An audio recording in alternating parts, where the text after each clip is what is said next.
Print media, electronic media సోదరులకు నమస్కారాలండి. నా పేరు వానపల్లి లక్ష్మి అండి. గంభీరం సర్పంచ్, అలాగే రాష్ట్ర సర్పంచుల సంఘం అధ్యక్షురాలండి. మేము గత 3.5 సంవత్సరాల నుంచి ఈ ప్రభుత్వం మీద మేము పోరాటాలు చేస్తున్నాం. మా గ్రామాల అభివృద్ధి కోసం, మా గ్రామాల యొక్క మనుగడ కోసం మేము ఎన్నో పోరాటాలు చేసాం. రాజకీయాలకు అతీతంగా రాజీ లేని పోరాటాలు ఎన్ని చేసినా ఈ ప్రభుత్వంలో ఎటువంటి స్పందన లేదు, ఎటువంటి కదలిక లేదు. దీనిలో భాగంగా మేము ఎన్నో ఉద్యమాలు చేసాం, నిరసన ధర్నాలు చేసాం, అలాగే రీలే నిరాహార దీక్షలు చేసాం, అలాగే ఎన్నో పోరాటాలు చేసాం. కానీ ఈ ప్రభుత్వం ఏం స్పందించట్లేదు. మమ్మల్ని చేవ పుట్టినట్టు కూడా స్పందించకపోతే మేము ఎంత విసిగి వేసారిపోయామంటే ఇంకా చేసేది ఏమీ లేక రాజకీయాలకు అతీతంగా, పార్టీలకు అతీతంగా మేము సర్పంచులకు అందరికీ పిలుపునిచ్చాము. 2వ దశ మలి ఉద్యమంగా అసెంబ్లీ ముట్టడి కూడా చేశాము. మొట్టమొదటిసారిగా సర్పంచులు అందరూ ఏకమయ్యి మా ప్రతాపం ఏంటో, మా యొక్క పోరాటం ఏంటో, పోరాట ప్రతిమ ఏంటో చూపించి అసెంబ్లీ ముట్టడి తెలియజేశాం. కానీ ఈ ప్రభుత్వం ఏమీ స్పందించట్లేదు. దీనిలో భాగంగా మేము ఇంకా విసిగి వేసారిపోయి సర్పంచులు అందరం ఇంటింటికి గడప గడపకు వెళ్ళి మా సర్పంచులకు అందరికీ ఇంత అన్యాయం జరుగుతుంది, మన గ్రామీణ ప్రజలకు ఇంత అన్యాయం జరుగుతుంది, మన గ్రామీణ ప్రజలు నిర్వీర్యం అయిపోతున్నారు, వలసలు ఎక్కువైపోతున్నాయి, మన గ్రామీణ యొక్క నిధుల్ని కాజేస్తున్నారు. సుమారు 8,620 కోట్లను మన కేంద్ర ప్రభుత్వం రిలీజ్ చేసినటువంటి నిధులు సుమారు 8,629 కోట్లను ఈ రాష్ట్ర ప్రభుత్వం కాజేసిందని తెలియజేస్తూ, అలాగే ఈ రాష్ట్ర ప్రభుత్వం ఇవ్వాల్సినటువంటి ఎస్ఎఫ్సి నిధులు సుమారు 4,000 కోట్లను ఇవ్వాలి, అవి కూడా ఇవ్వడం లేదు. అలాగే నరేగా నిధులు సుమారు 35,000 కోట్లను అవి కాజేసింది. ఇలా టోటల్ గా చెప్పుకుంటూ పోతే మొత్తం 55,000 కోట్లు ఈ రాష్ట్ర ప్రభుత్వం మా పంచాయతీలకు బాకీ పడింది. ఈ ప్రభుత్వం ఈ నిధులన్నీ పట్టుకెళ్లి వారి సంక్షేమ పథకాలకు వాడుకుంటున్నారు.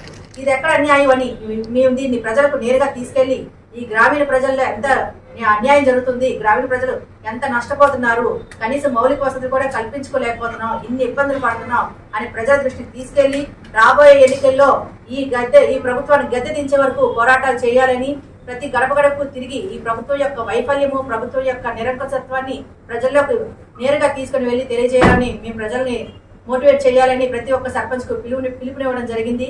దీనిలో భాగంగా మేము మొన్నటి వరకు అన్ని జిల్లాలు తిరిగాము. అన్ని జిల్లాల్లో తిరిగి కలెక్టరేట్ ధర్నాలు అన్ని చేశాము. ప్రతి జిల్లాలో మేము ఇలాగే ప్రెస్ మీట్లు పెట్టి మేము ప్రజలందరికీ తెలియజేయడం జరుగుతుంది.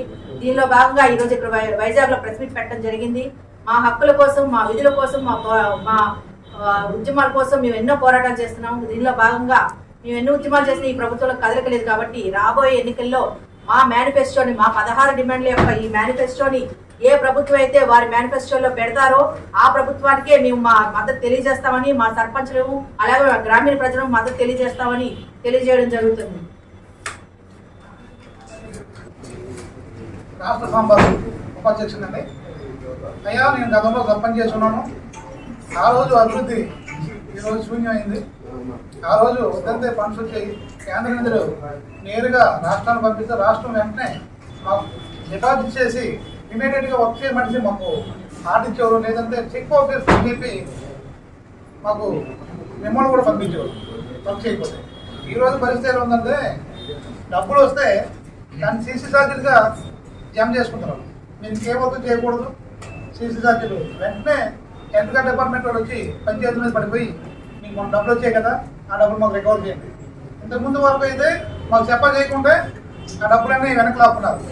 మేము పార్టీలకు అతీతంగా అందరూ సర్పంచులని అన్ని పార్టీల నుంచి ఢిల్లీ వెళ్ళి పోరాడి ఢిల్లీలో పెద్దలకి వినిపించుకొని అక్కడ ఉన్న అధికారులు వినిపించుకుంటుంటే వాళ్ళు నేరుగా ఆంధ్రప్రదేశ్ వచ్చి ఎంక్వైరీ చేసి ఇక్కడ అన్యాయం జరుగుతుందని తెలుసుకొని అప్పటి నుంచి మాకు పిఎంఎఫ్ఎస్ అనే ఒక ఖాతా తెప్పించి ఆ ఖాతాలో వేయడం జరిగింది.